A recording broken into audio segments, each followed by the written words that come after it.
Welcome to Soul Seeker. I'm Sam Kabert, and I'll be your guide on this journey. I started the show back in 2019, chasing answers like many of us do. But what I've come to understand is this: it's not the seeking that fulfills us. It's what we find in the quiet stillness beneath the search. When we stop chasing and learn to be with what is, we access a deeper wisdom. One that leads not to more doing, but to ease, grace, joy, and true fulfillment. My mission with this podcast is to help high performers just like yourself to regulate your nervous system, reprogram subconscious patterns, and embody emotional freedom so you can lead with clarity, resilience, and alignment. Welcome to Soul Seeker. Let's grow. What is up, fam, and welcome back to another episode of the Soul Seeker podcast. I am your host, as always, Sam Kabert, and I am so excited to bring this episode to you guys. It's with my new friend, Jeanene. Jeanene is a absolutely amazing person. Her energy is just infectious. I think this is the most fun I've had on a podcast in a long time. Not only that, but we go super deep too. And I know this is something that I'm super passionate about. And it's like, doing the work doesn't have to be hard. It doesn't have to be challenging. It doesn't have to be difficult. That's a choice. And I'm so excited for you guys to meet Jeanene because 20 years ago, she suffered from MS. That's multiple sclerosis. Hard word for me to pronounce, but I got through it. Anyway, so MS, she was in a wheelchair and she wasn't able to function, to get out of the wheelchair and do stuff on her own. She talks about this in this episode, and she talks about how she's been symptom free for nearly 10 years now and how she teaches other people how they can heal their body.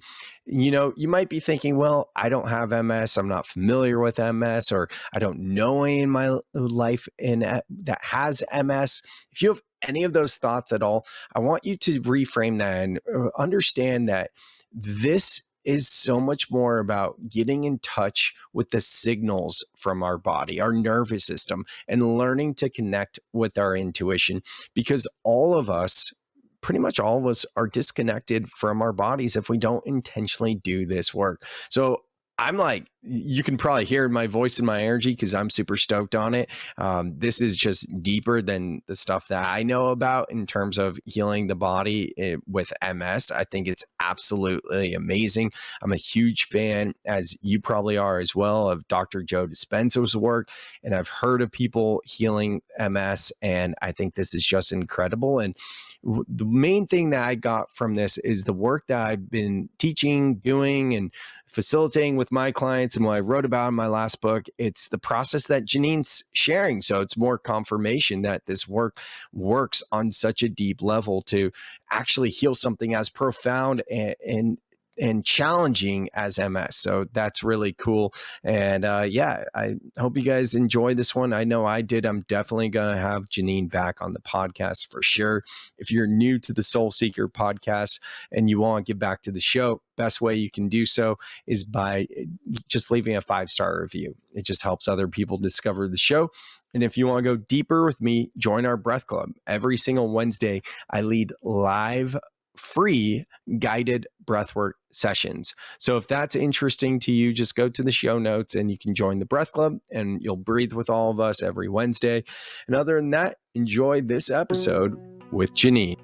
What up, and welcome back to another episode of the Soul Seeker podcast. We're going to do, as we always do, and ground, and that's just 3 simple breaths. So for my guest, Jeanene, I'm so stoked to speak with you. And for all of you out there in listening land, if you're driving, doing the dishes, or anything like that where you can't close your eyes, obviously don't, but you can always breathe with us. So if you're in a position to slow down, I invite you to take a seat. Jeanene, for yourself and me, will close down our eyes. And just sitting straight up, feeling your feet on the floor, and just taking this moment now to shift from the outer world into the inner world. And through your nose, slowly inhaling all the way up. And when you get to the top, sipping in a bit more air. And sighing it out, letting it go. Again, through the nose, inhaling all the way up and sipping in a bit more air at the top.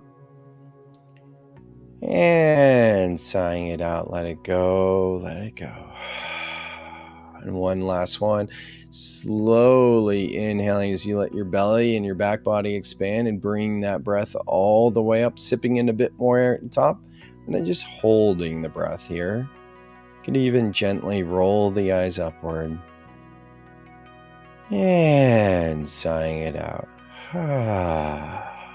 That's it. Letting your breath return to its natural state and rhythm. And here we are.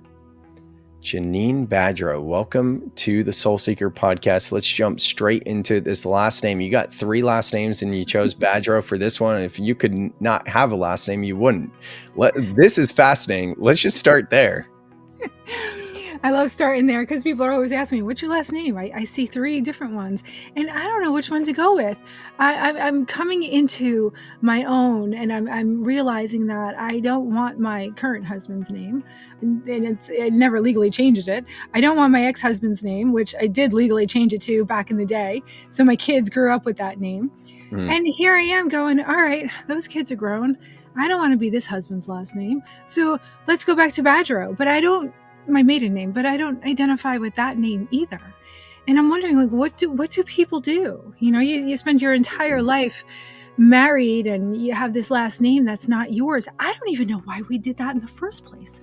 Why are women changing their name? We are who we are. Can we stay that way, married or not?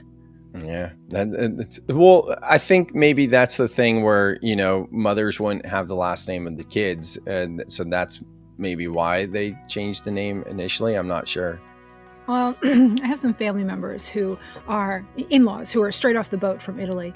And they're like, you know, the U.S. is the only place that does that. We keep our names over there. Like, we are who we are. Yeah, I didn't know that either. Thank you. Yeah.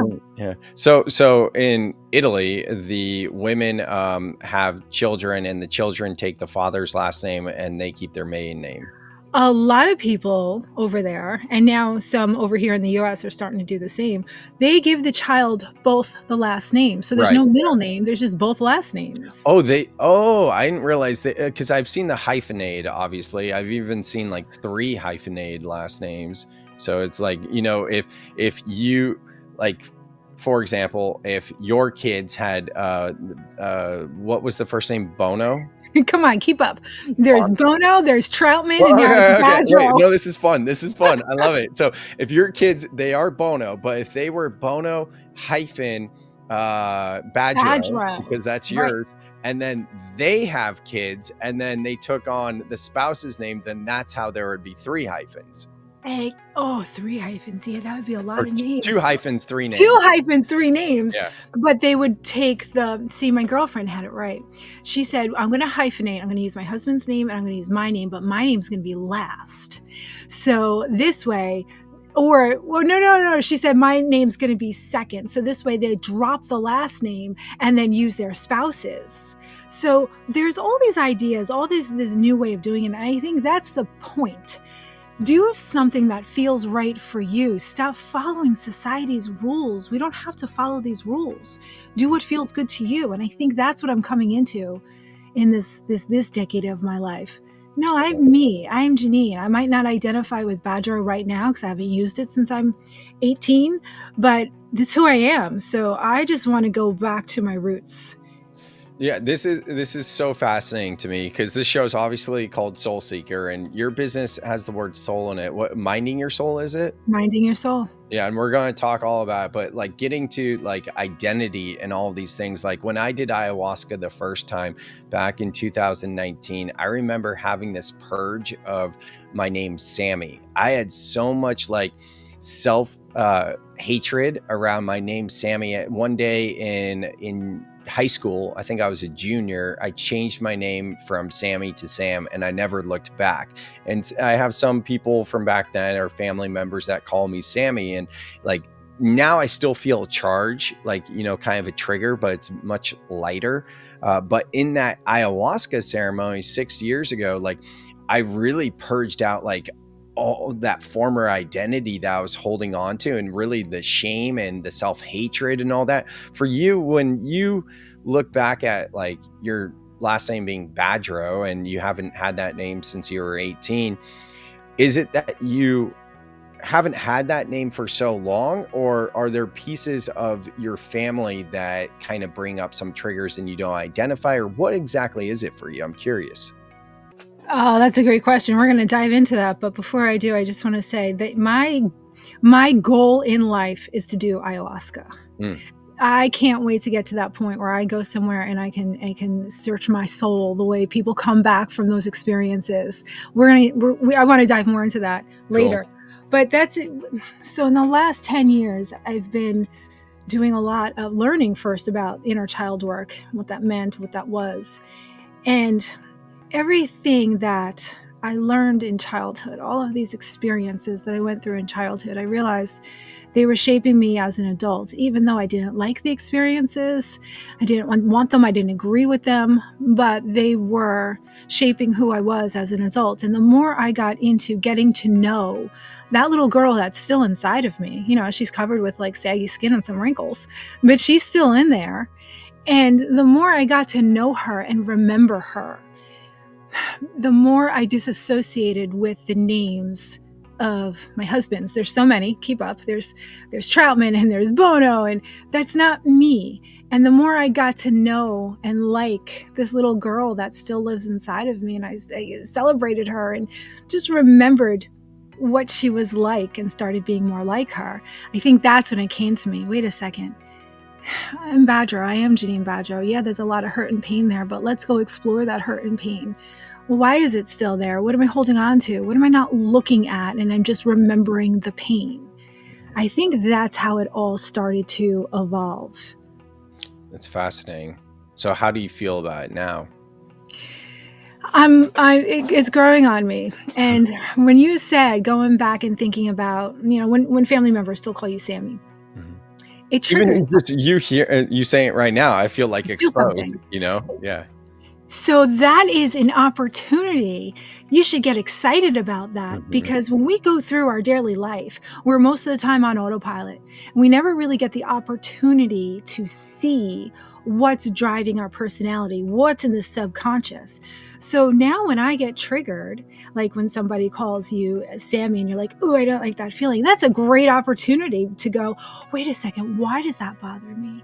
What didn't I like about childhood? What were the stories that I told myself back then when I didn't have access to my logical brain? Back when I'm 12 years old and I'm thinking everything is my fault. And if I was only better, if I was only this, I would have this, I would receive this. That trigger is such a great awareness to work that still needs to get done. 100%. And that's the work I teach. And the reason why I teach that work is because I do it, right? And like you said in our pre-chats, or maybe the form, like, even you healing from MS, like there's new layers. And I do want to kind of tie a bow on the name identity and shift into your journey with MS. Are we feeling pretty complete on the whole Troutman, Bono, Badrow thing, or do you want to be like Cher and just be Jeanene? I like the Just Jeanene. Do you remember the Will and Grace show where there was just Jack? I never watched Will and Grace. Oh, I loved it. For all your listeners who know what I'm talking about, they know the Just Jack and they're doing it with their hands. I feel like I should just be just Jeanene. But then that leads me to, all right, well, what are you avoiding by being just Jeanene? Then that question comes up. So I'm comfortable as Jeanene Badrow. Let's go forward with that. And see, this is the confusing part about your name, because your name is so hard to spell. Because no one else in the world spells it that way. Yeah, and for everyone listening, why don't you spell it out? I've asked my mother this question. I'm like, "Mom, what were you smoking? Why did you spell it this way?" It's Jeanene. And my ex-husband used to joke, and sometimes why? Jeanene. The normal spelling is Jane. So my mother's like, I don't know, I thought it looked pretty. But it was the 70s and they were smoking everything. So who knows? All right, so let's talk about MS, multiple sclerosis, right? Sclerosis, yeah, you got it. Yeah, sclerosis. What does sclerosis mean? I don't even know. Sclerosis is the Latin word for scars. Oh, okay. So what is MS for people like myself where they have an idea of it, or some people have maybe never even heard of it before? Like, what is MS? So many people have never heard of it until they get diagnosed with it, Mhm. unless you have maybe one memory of someone famous. Like for me, it was Annette Funicello. I remember seeing her in movies, and then all of a sudden she's in a wheelchair and her body is shaking, her voice is shaky, and all of a sudden she was gone. That was my only memory of MS. Now, if you go to Google and you read all about it, Google's going to tell you your body's attacking itself. It's a neurological degenerative disease where the body attacks itself, and you ultimately will end up in a wheelchair, not able to use your arms, legs, cognitive issues, all the neurological issues. Mhm. That's Google. I have a slightly different definition. Okay. So, back when I was diagnosed in 2004, of course, you run to the Google, and the Google tells you everything, how you should feel, what's going on, and what's going to happen. And then the doctor confirms your worst fears and nightmares and says, yep, that's going to happen. Yep, that could happen. That's most likely going to happen. And your brain is given this target to work towards. Well, and I bought into that, because why wouldn't I? Who the hell is Jeanene to argue with a neurologist? So, all right, this is what's happening to me. But I stuck my head in the sand for a really long time, and I said, I don't have time for this. And I only had a numb leg at the time, so I would use a cane and get myself around. But I knew I had to have my daughter. I only had one child at that time, my son, and the neurologist said, you need to get on medication right away. And I said, oh, no, I need to have another child. He's like, well, you can't. This medication is going to kill the fetus. I'm like, well, we need to have Julie. And my husband looks at me and goes, who's Julie? I go, yeah. No, she's our daughter. She's coming. So back in those days, I hurried up and I got pregnant. Well, what happened was she was 2 years old. I was left alone with her. And at that time, I was completely paralyzed in my arms and my legs.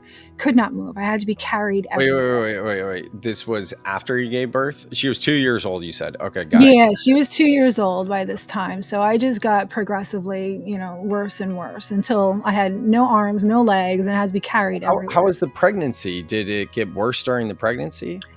The people who are listening to this who know MS, your body takes care of you while you're pregnant. MS, any other kind of disease, while you're pregnant, your body takes care of you, and Interesting. your symptoms are either gone or very much diminished. Wow, the So body's so it's fascinating. the body is fascinating, Yeah. and also the mind is fascinating, Mhm, because you are now focused on this little ball of light that is growing inside of you. mhm. And what that does to your mindset affects your body in Right. all the ways. Okay. So I was great during pregnancy. Uh, And it was 3 months after my pregnancy where doctor's like, listen, the neurologist, he's like, listen, your MS is active and it's next to your optic nerve, and you need to go on medication immediately or you're going to be blind. And then there's nothing we can do for you. wow. Right? So Yeah. when you hear that, of course you go, okay, sign me up, stick me with whatever you got. And so I went on the medication, which was a shot every other day in all different parts of your body, because you'd blow up with this huge, like, black and blue from the injection. So I was covered in black and blues. Mhm. So fast forward, she's 2 years old. The medication just made me so much worse. And I didn't have the use of my arms and my legs. My poor husband at the time, he's like, listen, I got to go to 7-Eleven. I'll be right back. And I'm like, oh my God, don't leave me. She's 2. What if something happens? He's like, well, Jeanene, I'm going to 7-Eleven. It's down the block. I'll be right back. So of course he doesn't even pull out of the driveway yet. And she gets up to show me a toy, and she trips on the area rug, hits her head on the coffee table. And any parent knows that ball that comes out of their head and immediately, and she's not even able to cry yet until she catches her breath. And so she's screaming. I'm trying to inch my way off the chair to get to her. It's a complete shit show. Mhm. She finally gets over to me and she hugs my neck with her chubby little arms. We're both crying. My husband walks back in the house and goes, what the hell happened? And I lose my shit. I go, that's it. I'm done. I'm not fucking doing this anymore. And God did not give me these 2 beautiful children just to take away my ability to take care of them. Mm. I'm done. And I don't know what it was, but something snapped. And I said, I'm going to heal. And listen, I don't recommend this. So for anyone listening, do not do what I did. I stopped the medication immediately. I quit my job of 12 years that I absolutely loved. And I said, I'm going to find a way to heal. And so I'm looping this back to when you said, what is MS? I gave you the Google definition, what the neurologist is going to tell you it is. But there was a voice inside of me, and it was very loud in that moment, that said, your body's not attacking itself. Your body's not attacking itself. That's all I would get. Mm-hmm. So then I thought, all right, well, what could my body be attacking? What does the immune system attack? A virus, a bacteria, fungus? So I started treating my body like it had all of those things. I did cleanse after cleanse. I went gluten-free because I read a book somewhere that helped somebody with MS. Mm-hmm. And little by little, I started seeing progress and feelings started coming back. The brain fog started lifting. So I kept going and I kept going. Then I ran into neuro-linguistic programming and the power of the mind. And when I deep dive into that. Hey, it's Sam. Can I share something real quick that I think might actually help you? If you've ever felt overwhelmed by your emotions, like you're doing all the right things, yet you still feel off, it's not because you're broken. You know, most of us were never taught how to feel in a way that actually helps us heal. That's why I created Breath Club, a free community where I guide weekly breathwork sessions to help you regulate your nervous system, process emotions, and return to clarity. We use something called the 90-second reset, a simple, science-backed practice that shows how fast emotions shift when you allow yourself to feel them fully. You'll get access to live calls, a community, and on-demand breathwork exercises to reset anytime. No pressure, just an invitation to feel safe in your body again. Links in the show notes if you want to join us.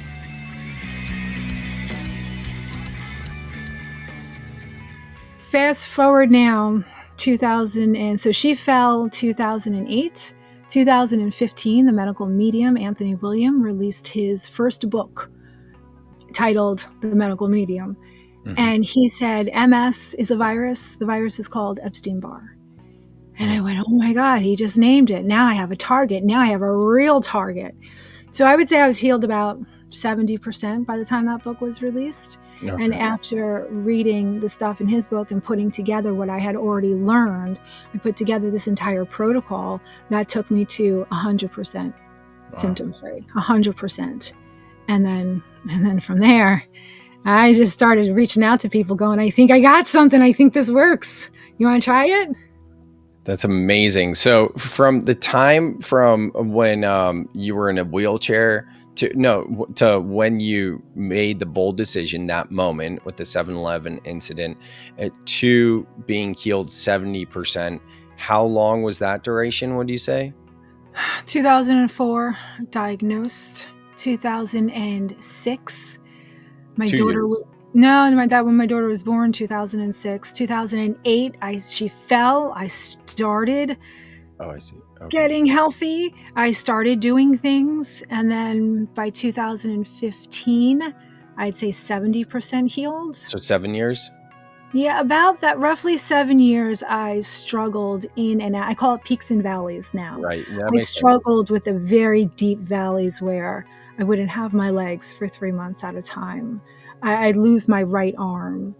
Right. But then I would come out of that valley. So relapsing remitting, they have a name for that stage of MS. So from 70% to 100%, how long was that stage?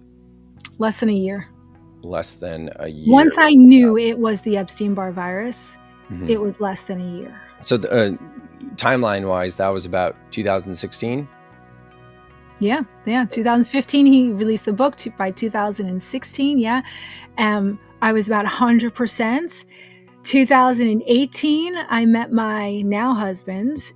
And then in 2022, I had another baby. Wait, is your husband now Troutman, or is that your second husband? He's Troutman. Oh, well then, okay. Well, I'm going to let that go, but yeah. Got it. Okay. So 2018 was when, sorry, I interjected there, but I forget where we were on the timeline. So completely healed by 2016. Right. And then that's when life started getting pretty amazing. I met the love of my life in 2018, so 2 years later. Yeah. And then, he didn't have any kids, and I had a uterus. So we got pregnant. Yeah. And here I am at 47 years old with a 3-year-old, a Wow. 23-year-old, and a 19-year-old. That's amazing. Awesome. So it's been about 9 years since you've been 100% healed. And is this something like, has anything ever flared up at all in those 9 years? Oh, yeah, of course. Okay. Now, when symptoms used to flare up, I would go into this shame spiral of it's never going to go away. What's wrong? I can't believe I did this. I'm never going to heal. Today, when symptoms come up, now understanding the power of the mind, when let's say my right foot, the toes on my right foot will begin to tingle. Usually, let's say 10 years ago, my toes would begin to tingle. That would scare the shit out of me. I'd start to freak out in my mind. Oh my God, it's back. What's going to happen? And then the tingling would lead to numbness, and it would continue all the way up my leg until my entire leg was numb. And then it would continue to the entire leg was useless. Today, when the toes tingle, that is my red flag. Mhm. And I have to ask, Jeanene, what's going on? What are you not paying attention to? Mm. What are you not looking at? What are you sticking your head in the sand? And it didn't happen overnight. It takes practice, and it takes a lot of work, and it takes a lot of building a relationship with your body to understand how to translate the language of your body, because your body's always talking to you in the only way that it can, through sensation, pain, or pleasure. So a couple weeks ago, toes go completely numb in the shower, completely numb. And I go, what the fuck? What's your problem? That was my initial, what's your problem? What's going on? And I go, all right, Jeanene, bring it down. So I put my hands on my chest and I go, all right. And I'm looking at my toes going, what is it? What's the problem? What do you need from me right now? And I hear, you need to have that conversation with Kevin, my husband. Mm. And I go, what? Are you fucking kidding me? Like, that's your... And I'm like, oh, bring it down. All right. If I promise to have that conversation, and right away, immediately, I didn't even finish that thought, the toes were back. Immediately, I could feel them. Everything was back. Every symptom that we have in our body is a way of the body telling you what it needs, what you're not looking at. Now, when you bring it back to, for anyone who's listening to this with any chronic illness, we all know that little voice inside of us that we didn't listen to for years. Jeanene, you need more. You need help. Jeanene, you can't do this. Jeanene, that's not right. That's not what you really want. And we ignore it, and we plow through, and we get our shit done. Then your body breaks down. The medical community blames it on the body. Oh, the body's attacking itself. And later on, hopefully you come across somebody who has learned the body's not broken. The body is now begging you for help, and now is refusing to move forward if it's not in the direction of your truth. Mm-hmm. So anytime I get a little red flag in my body, I immediately stop and say, all right, what do we need to do? What's the problem? Mm. And I listen for that voice, and it always steers me. It always steers me in the right direction. Now, you help women specifically with MS, or anyone? Well, that's a loaded question. Okay. Yeah. Yes, women. I help women. I have worked with men in the past, but it's, for some reason, it's women. I know the language. I know what they need. I just don't resonate as easily with. That makes sense. No, that makes sense a lot, because that makes sense. But the reason why I asked that question is like, do you see, when you teach this to people, I guess gender regardless, that it's hard for them to develop that intuition and that connection to their body to hear the answer? Well, with the exception of you, yes, most men, but not women. Well, so how do you help people with that? I ask them questions, Mm-hmm. and I ask them specific questions. And When I tell them, put your hand on your heart, close your eyes, and ask your body a question, and don't judge the answer, just tell me what the answer is. And when I ask them, did you hear this voice back in the day before symptoms even started? Did you hear a voice say, that's not what you want? That's not what you want to say. That's not what you want to do. That's not what you want. And the answer is always yes. And then I ask the next question. Did you not listen to it? And did you do something else? Did you do something that was expected of you? Did you do something to please the people around you? Did you do something because society or your religion told you that's what you should do? And 100% of the time, the answer is yes. The more we go against our truth, the more the body loses trust in us.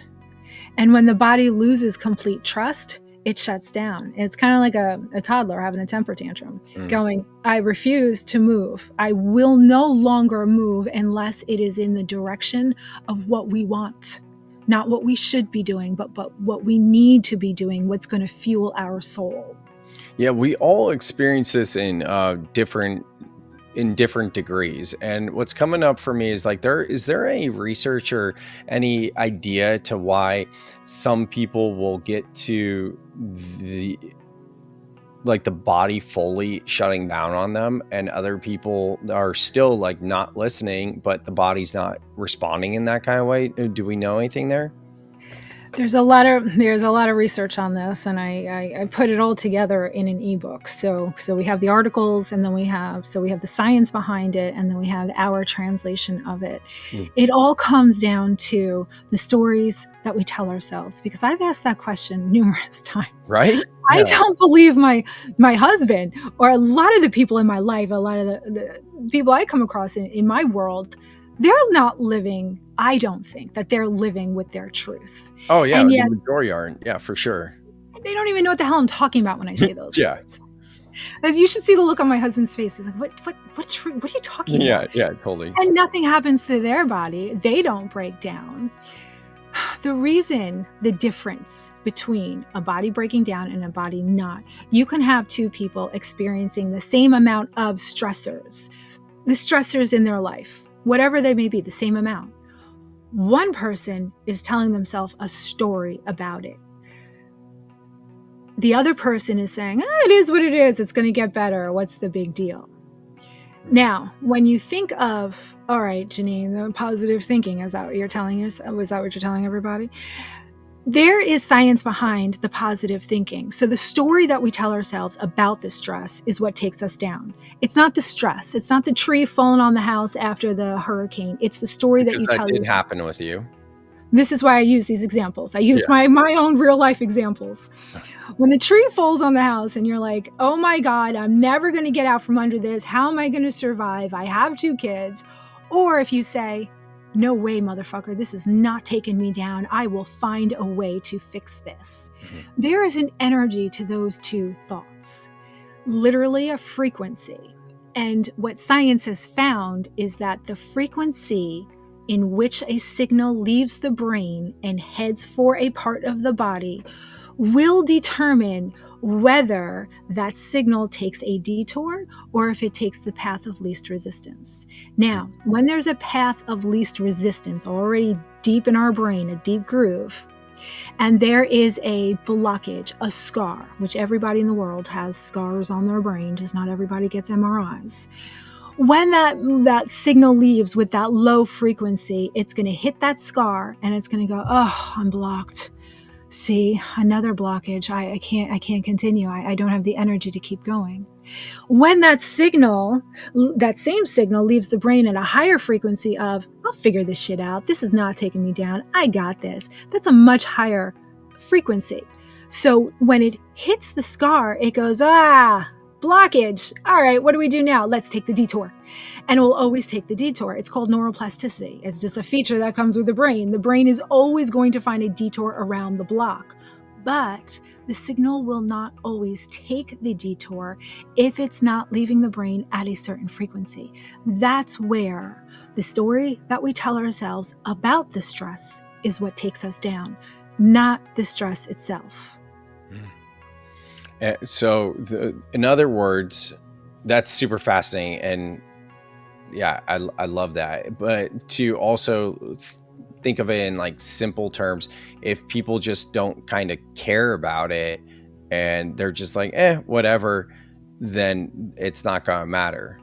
That's another frequency, because it's not releasing the cortisol in the body, because they're like, I don't care, whatever happens, happens. And that's an amazing characteristic or attribute of my husband. Whatever happens, we'll see, we'll all work out. That's a great frequency. And multiple sclerosis is they call it the disease of the women. It's a woman's disease. Oh, really? Oh yeah, look that up. Is this the Lou Gehrig disease too, or is that ALS, right? That's ALS. Yeah. I'm thinking of the football player Dwight Clark, and I think that's ALS too. I don't You're recall. probably thinking of Montel Williams, because he had multiple sclerosis, and Okay. he was one of the few men diagnosed. Pause. You're holding your breath again, aren't you? You know, most high performers don't need more doing. They need a nervous system reset. I'm Sam Kaber, and I'm a keynote speaker and nervous system coach, helping people just like yourself to reset from burnout and return to clarity. I've worked with organizations and audiences ready to move beyond burnout and into embodying clarity. My keynotes blend storytelling, subconscious reprogramming, and live breathwork experiences that get people out of their heads and back into their lives. If you're planning a conference, retreat, or leadership event and want something that doesn't just inspire, but actually transforms, head to the link in the show notes. Let's make your next event unforgettable.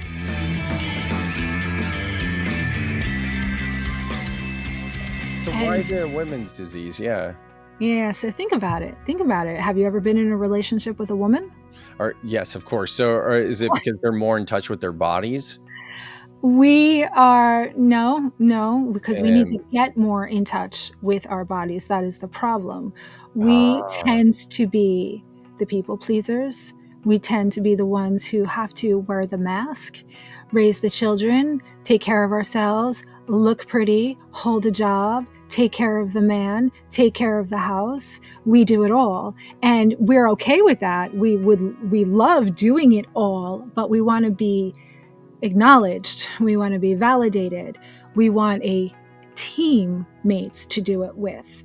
And a lot of the women that I come across who have immobility issues, it's because they're alone, they're not vulnerable, they put on a mask, they're people pleasers, they do not have self-worth, they don't have any confidence, and they need to be brought up again and remember who they are and find their worth again.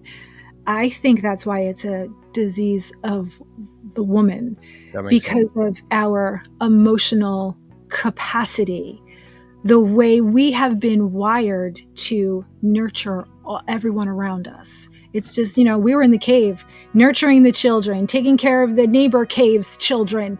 And where were you? You were out in the woods, single focused on the animal, because if you were not capable of being single focused on that animal, we would die. We need that food. So that was your responsibility. Our responsibility was gathering up all the food with the children on our backs and preparing the food. We're designed to nurture and feel, because as the divine woman, we have to feel to master all of the emotions that we then have to teach to our children so that they can continue to procreate the race. All of your, not all of them, but a lot of the emotions, a lot of the soft side from you, probably a lot came from either your mother or a female figure in your life, correct? Absolutely. And was that female then taken care of and given a safe space to feel all of her emotions by a man in her life? Yeah. Yeah. So the job of the woman is to feel it all. And the job of the man is to create that safe environment for her to be able to feel it all. Validate her, support her. The job of the woman is to make that man feel like a king and give that education of all of those emotions for him. So we each have our jobs. You treat me like a queen, I treat you like a king, and you don't know where one ends and one begins. But that's why I think today, in today's society, we don't have that safe environment to feel all of those emotions. Most of us are alone in it. We're raising kids, we're bringing home the money, we're working full time, we're taking care of family members. And a lot of us don't have that male support, or even forget the heterosexual male female, just the support of another person to create that safe environment for us to be able to feel all of these emotions. Mm-hmm. Yeah, that makes sense. That makes a ton of sense. It's a Yeah. lot. It's a lot to take in when we think about, we don't know where the body ends and the mind begins, and we're not supposed to know. It's this thing that works together. The being and the doing are a beautiful, happy dance. But we're never told how to take care of our bodies. We're told to set a goal and then make a task list and get it done and keep going and don't stop. And what happens is we lose ourselves. We lose connection with ourselves. And once that connection is severed, that's when the body will break down and we will be diagnosed with something. Yeah. Yeah, that resonates. Absolutely. I want to go back a little bit to, was it Epstein, you said, the book? The Epstein Barr. That's the name of the virus. So the name of the book, the ebook, is MS Healing, the Epstein Barr Connection. Got it. And then what's the name of your ebook? Or is that? That's it. That's my ebook. Okay. I definitely want to read yours. Is it print too, or just ebook? It's just an ebook, and it's a compilation of all of the information that I've come across. So it's going to educate you on what the Epstein-Barr virus is, all the background information on it, and then it's going to give you in the last 2 chapters the mind and the body connection and how the frequency of the signal leaving your brain will either go to your toes or won't go to your toes, depending on whether it's a positive or negative frequency. And I give you the science behind that, the sodium channels, the potassium channels, everything needed to make the detour in the brain. Sweet. So that's in the show notes. So check it out, guys. That's definitely something that I'm going to be reviewing for myself. Super interested in that. In regard to like how you went from this 70 to 100%, I thought it was maybe the Epstein Barr, maybe just giving it a name, but what was like that light bulb that what was that thing that helped you? See, healing isn't linear, and I know we hear that all the time. So what does that mean? Well, healing happens not in, oh, I feel better. Oh, I feel much better. Oh, I feel totally better. It doesn't happen like that. It happens in these peaks and valleys where you go into a valley and then you come out of it and you feel great. And in order to hit the next peak, you have to go back into a valley, and that's how it works, the peaks and the valleys. So it wasn't one thing, but it was the not stopping being curious. I always wanted to know what makes me tick, what brings me joy. And I didn't even realize that was the key to the whole thing, is finding your joy.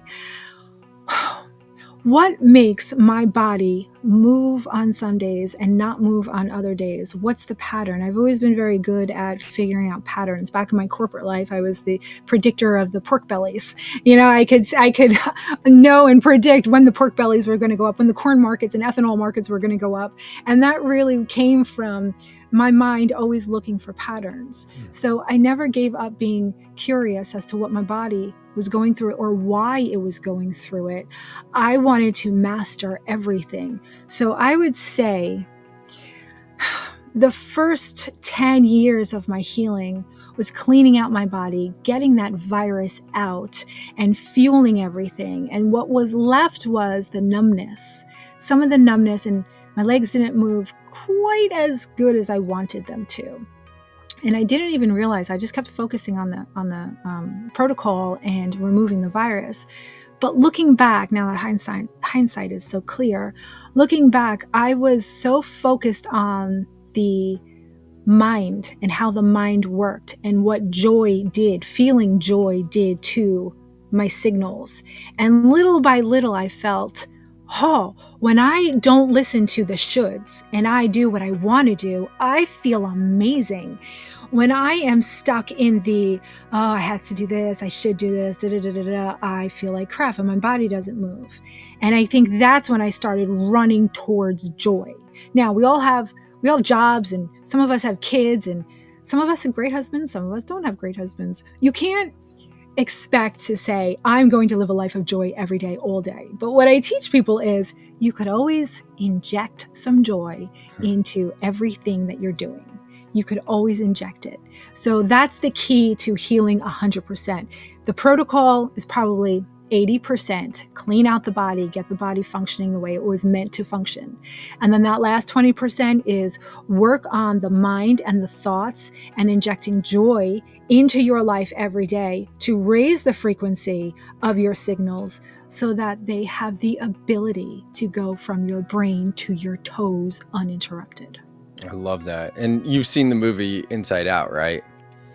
Okay, so I've been trying to watch that movie. However, my 3-year-old, 5 minutes in, is always, he doesn't talk yet. So that's all I get.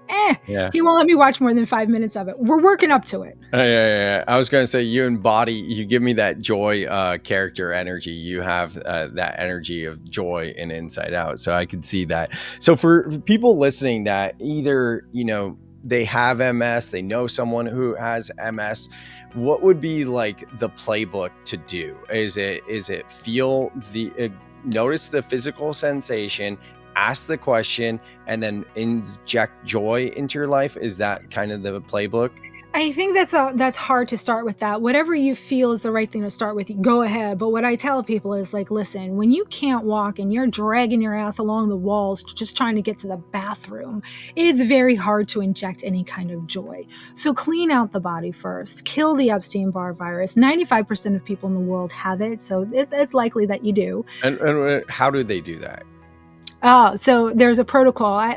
There's a number of ways to do it, but you just have to create an environment inside of your body that the virus can't live in. So we feed the virus every day. There are 4 things: gluten, dairy, eggs, and heavy metals. That's food for the virus. So when you eliminate those things from the body, all of a sudden the virus starts to weaken. And the reason why you want to weaken the virus is because that smart fucker is able to evade the immune system by putting out a smoke screen. Mm-hmm. So think of an octopus in the ocean. To get away from its predators, it inks, right? It floods the water around it with dark ink so its predators can't see it, giving the octopus time to swim away. Well, the Epstein-Barr virus puts out a smoke screen so that your immune system can't see it. It knows it's there, but it can't get to it to attack it. When you begin to starve it by removing its food sources, all of a sudden it starts to weaken and go, oh no, I can't do this. And it can't put out the smoke screen. And your immune system then can see it and go, hey, fucker, look at you. I got you. And it kills it. And then you work on getting your detox systems moving. So the lymphatic system, the excretory system with the lemon water and the celery juice so that you flush out that dead virus. Because the dead virus fucks us up too. It's a neurotoxin, it's a dermatoxin. So not only is the live virus bringing us down, the dead virus is. So there is a whole system. You got to get I call it the starve, kill, detox protocol because we're starving the virus, we're killing it with the immune system, and then we're detoxing it out of our body. Yeah, and as long as you have those 3 components, your body knows what to do. You just got to give it the tools in order to do what it already knows how to do, because you wouldn't ever go to your contractor and be like, listen, I need a house built, but you can't use any wood or nails, and I just need you to get it done. That's what you're doing to your body. I need you to kill the virus, but I'm not going to give you any tools to do so. Starve, kill, detox. That's so good right there. I love that. And for people listening that want more support on that, we did a podcast with Megan Perkins. She's a regenerative health practitioner, and I introduced her to you. I think she's going to be speaking with your group, hopefully. Yes, but yeah, she's amazing. Rebellion. What's that?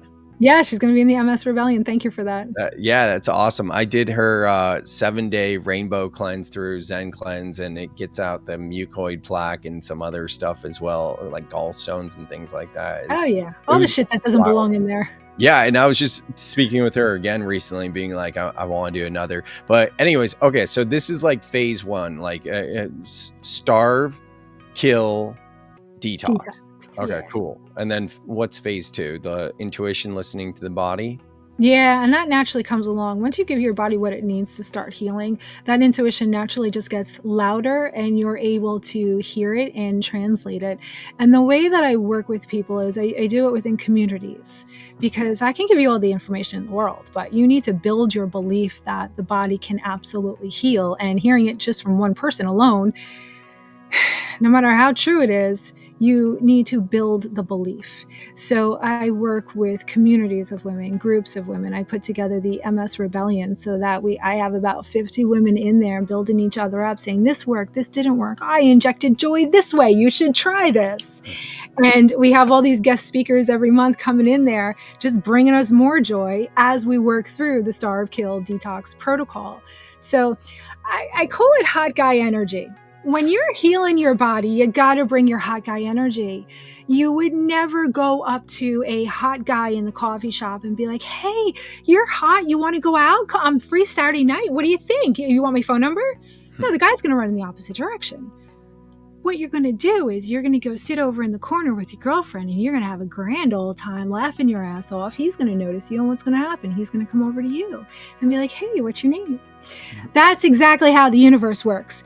If you're in a place where you're going, I got to heal, I got to heal, I got to heal, the universe is like, oh, God, needy energy, ew, right? What you got to do is do your healing, do your protocol, and have some freaking fun in life. Raise that frequency. Healing's going to happen no matter what. And that's where the belief in your body to heal has to come from. My body's going to heal no matter what. I'm going to go out and have a good time. Sure, I can't use my legs right now, but what can I do? What can I do to either get out of the house or have some fun while I'm in the house? And that's what we practice in the MS Rebellion, because we are rebelling against what the medical community has told us.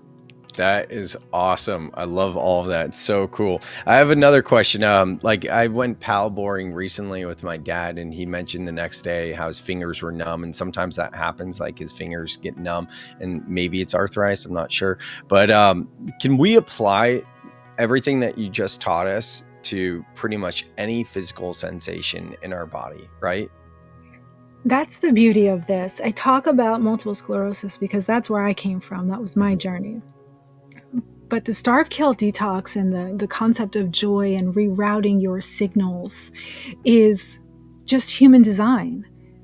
You clean out the body and you give it the ability to do what it knows how to do. It's going to heal from anything, and we're stuck with this belief of the body needs what we don't have in order to heal. And I think that's where the medical community comes in.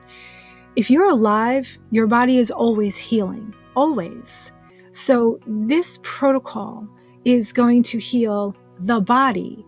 The symptoms are just given its name for the collection of symptoms that you bring to the doctor. Whatever collection of symptoms you bring to the doctor is going to say, oh, we have a name for that. Here it is, right? But everything, every symptom, no matter what its label is a way of your body saying, I need help. I need more of this. And it's your job to learn how to translate it. Go seek out the information from people who've learned how to translate it. Learn how to understand what your body is telling you that it needs and give it to it. Mm-hmm. Beautiful. This is such a fun podcast and just so informative. And I'm sure we're going to do this again and go deeper on other subjects. Jeanene, this is awesome, awesome, awesome. I love it. What is the best way that people can get in touch with you? I got to keep it simple. I'm not great with technology. So it's one website, it's one button. That's it. You get on my calendar. So mindingyoursoul.com, and you just scroll down to the bottom. It says discovery call. Click on it. It's free. You get on my calendar and walk through the whole thing. And I don't like being sold to. I don't like pitches. I just want to talk to somebody and pick their brain. So that's what this is. Like, get on my calendar and let's have a conversation. And there are people who have had one call with me. We changed the entire trajectory of their healing, and they went off and they healed their body. And that was from one free phone call. Wow. That's all it takes sometimes, is one shift in just a little bit of a different direction. So mindingyoursoul.com, book a discovery call. Let's have a conversation and see where it takes us. Awesome. Links in the show notes, mindingyoursoul.com. We'll put the book, the ebook in there as well. If you guys want to go deeper, definitely reach out to Jeanene. We'll have you back again. Jeanene, thanks so much. Thank you, Sam. This is great. Thanks so much for listening to the very end. I hope you enjoyed this episode just as much as I did. To go deeper, make sure you join our Breath Club to inquire about one-on-one coaching or bring me in to speak at your next event. Make sure you check the show notes for all my contact information. Thanks so much for being here, and I will see you on the next episode of the Soul Seeker podcast.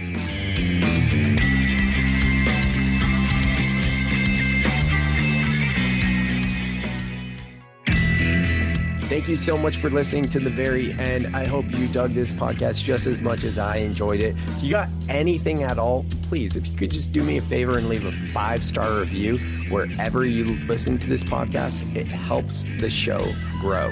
So thank you for considering to leave a review. If you want to go deeper with Soltara or Elan, you can find the links to connect with them in the show notes. And if you want to work with me, the best way to work with me, the easiest way to work with me is the free way, and that's by joining the Breath Club. The link to the Breath Club is in the show notes. And also know that I'm available for one-on-one support, that is coaching and guidance, as well as keynotes and breathwork journeys for conferences and events. Thank you so much, and I will see you on the next episode of The Soul Seeker.